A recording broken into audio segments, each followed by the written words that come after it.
Hello everyone. दोस्तों, आज हम आपके साथ डिस्कस करने जा रहे हैं हिंदी व्याकरण के कुछ क्वेश्चन। इसमें 132 से लेके 140 तक के जो क्वेश्चन है आपके हिंदी व्याकरण के क्वेश्चन दिए गए हैं, इनको हम डिस्कस करेंगे। और साथ में यहाँ से ये भी देखेंगे कि किस तरह से आपके आने वाले जो एग्ज़ाम है उनमें क्वेश्चन बन सकते हैं। तो शुरू करते हैं। इसमें 132 से 134 तक के जो क्वेश्चन है वो संधि विच्छेद पूछे गए हैं। ठीक है, इनको हम डिस्कस करते हैं। सबसे पहले बात करते हैं 132 की। तो क्वेश्चन पूछा गया आपसे, प्रारंभ का संधि विच्छेद क्या होगा। ठीक है, तो इसमें यदि बात की जाए क्या संधि विच्छेद इसका होगा, तो प्रारंभ का यदि संधि विच्छेद किया जाए प्र प्लस आरंभ। ठीक है, तो ये इसका संधि विच्छेद होगा। तो आपका कौन सा ऑप्शन सही हो जाएगा? ऑप्शन ए सही हो जाएगा। ठीक है, ऑप्शन ए सही हो गया। अब यहाँ से क्वेश्चन कैसे बनाया जा सकता है? यहाँ से क्वेश्चन बन सकता है कि प्रारंभ में कौन सी संधि है। ठीक है, कौन सी संधि है? तो इसमें है दीर्घ स्वर संधि। ठीक है, इसमें कौन सी संधि है? दीर्घ स्वर संधि है। ठीक है, दीर्घ स्वर संधि है। कैसे है? क्योंकि देखो प्र में जो अ है, ठीक है, प्र में अ है, अ प्लस आ क्या हो जाता है? बड़ा आ हो जाता है। ठीक है, तो इस प्रकार इसमें कौन सी संधि है? दीर्घ स्वर संधि है। ठीक है, ये आपने ध्यान में रखना है, ये नियम है दीर्घ स्वर संधि का। ठीक है, नेक्स्ट है 133। इसमें क्वेश्चन पूछा गया है न्यून न्यून का संधि विच्छेद क्या होगा। तो न्यून का यदि संधि विच्छेद किया जाए तो ई प्लस ऊ का य बन जाता है। तो इसमें यण संधि है, यण संधि है, तो ऑप्शन आपका सी सही हो जाएगा। ऑप्शन सी सही हो गया। इसमें कौन सी संधि, अगर क्वेश्चन पूछा है आपसे कि न्यून में कौन सी संधि है, तो यण संधि है। ठीक है, ये आपने क्वेश्चन ध्यान में रखना है। ठीक है, नेक्स्ट है 134। 134 में क्या क्वेश्चन पूछा गया है? इसमें पूछा गया है अजंत। अजंत क्वेश्चन है पूछा गया है। इसमें कौन सी संधि है? तो इसमें इसका संधि विच्छेद होगा अच प्लस अनंत। ठीक है, तो अच प्लस अनंत।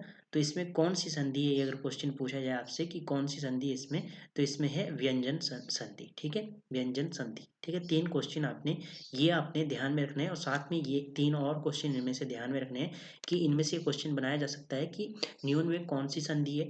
ठीक है, यण संधि है, ऐसे क्वेश्चन भी बनाया जा सकता है अगर थोड़ा सा टफ लेवल का क्वेश्चन पूछा जाए। ठीक है, नेक्स्ट है 135 से 138 तक के जो क्वेश्चन है वो आपसे क्वेश्चन पूछा गया है शुद्ध शब्द बताइए। ठीक है, शुद्ध शब्द से क्वेश्चन काफी पूछे जाते हैं। देखो चार क्वेश्चन पूछे गए हैं। सबसे पहला है देहिक। देहिक कौन सा शुद्ध होगा? तो चार ऑप्शन दी गई है, तो इसमें ऑप्शन आपका बी सही हो जाएगा। ठीक है, ऑप्शन बी सही हो गया, देही। ठीक है, आगे है 136। क्वेश्चन क्या पूछा गया 136 में? रणभूमि। रणभूमि किस तरह से लिखा जाएगा? शुद्ध शब्द क्या होगा? रणभूमि। तो ऑप्शन आपका ए सही हो जाएगा। ठीक है, ऑप्शन ए सही हो गया यहाँ से। ठीक है, नेक्स्ट है टिप्पणी। टिप्पणी सभी को आता है, किस तरह से लिखा जाता है टिप्पणी? तो ऑप्शन आपका सी सही हो जाएगा, टिप्पणी इस तरह से लिखा जाता है। ठीक है, नेक्स्ट क्वेश्चन है दिया गया आपके पास, क्या क्वेश्चन है दिया गया हुआ कि विशिष्ट किस तरह से लिखा जाएगा। तो विशिष्ट किस तरह से लिखा जाएगा? ऑप्शन आपका ए गलत है।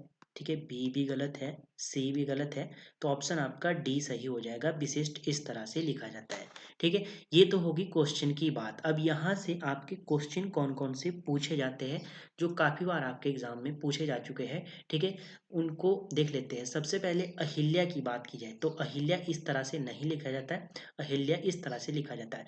अभ्यारण मैक्सिमम गलत लिखा होता है बुक्स में भी। ठीक है, तो अभ्यारण शुद्ध शब्द इस तरह से लिखा जाता है, ये वाला गलत है। ठीक है, उज्ज्वल की बात की जाए तो उज्ज्वल में ज दोनों आधे होते हैं, तो उज्ज्वल इस तरह से लिखा जाता है, ना कि इस तरह से। ठीक है, आशीर्वाद पटवारी के एग्जाम में पूछा जा चुका है। ठीक है, तो आशीर्वाद इस तरह से लिखा जाता है। सन्यासी भी आपका पटवारी के एग्जाम में पूछा जा चुका है। ठीक है, तो सन्यासी इस तरह से लिखा जाता है, ये वाला रूप गलत है। ठीक है, तो ये 6 या 7 क्वेश्चन और आपने यहाँ से ध्यान में रखने हैं। ठीक है, तो टोटल क्वेश्चन हो गया आपके कम से कम 10 क्वेश्चन यहाँ से आपने ध्यान में रखने हैं। ठीक है, आगे है 139 से 141 तक के जो क्वेश्चन है वो आपके समास बताना है आपने। ठीक ठीक है, शब्द दिया गया है और समास आपने बताना है। ठीक है, समास से 3 क्वेश्चन पूछे गए, तो काफ़ी मोस्ट टॉपिक रहता है समास का।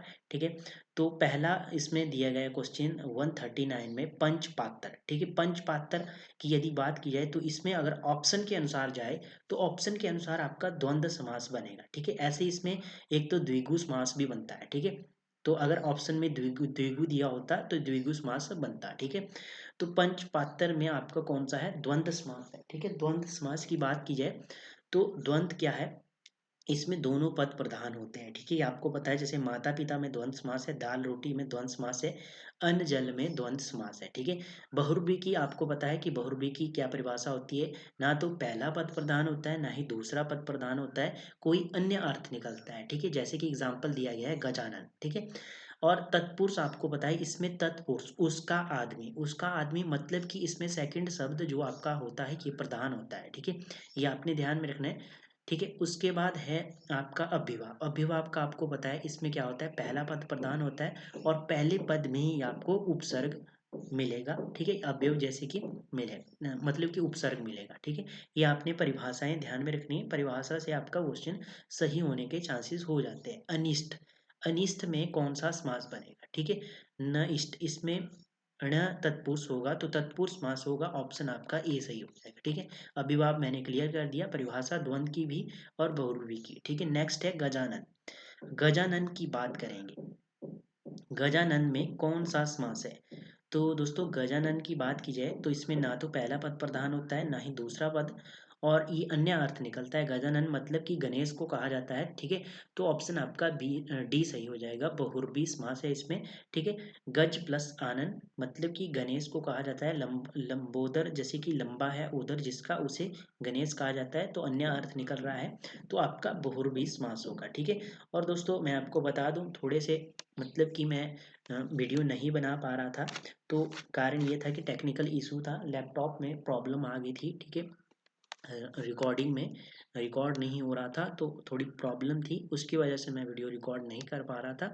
तो अब सही है, अब मैं कंटिन्यू डेली आपके लिए वीडियो लाऊंगा। ठीक है, तो धन्यवाद दोस्तों, मिलते हैं नेक्स्ट सेशन में, तब तक के लिए जय हिंद जय भारत।